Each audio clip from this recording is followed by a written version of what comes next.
Good morning મુખ્ય મહેમાનો અને ગુરુજીઓ અને મારા મિત્રો. વિષય ભારતની સંસ્કૃતિમાં વિવિધતામાં એકતા. 26મી જાન્યુઆરી આપણા ભારતનો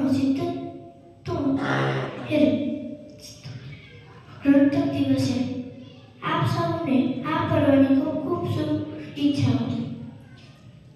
ભારત એક એવો દેશ છે જેની સંસ્કૃતિ આખી દુનિયામાં અનોખી છે. અહીં કાશ્મીરથી કન્યાકુમારી સુધી, ગુજરાતથી અરુણાચલ સુધી અલગ અલગ ભાષાઓ બોલાય છે, અલગ અલગ તહેવારો ઉજવાય છે અને પહેરવેશ પણ અલગ છે. છતાં પણ જ્યારે રાષ્ટ્રગીત વાગે છે ત્યારે આપણે સૌ એક થઈને રાષ્ટ્રગીત ગાઈએ છીએ.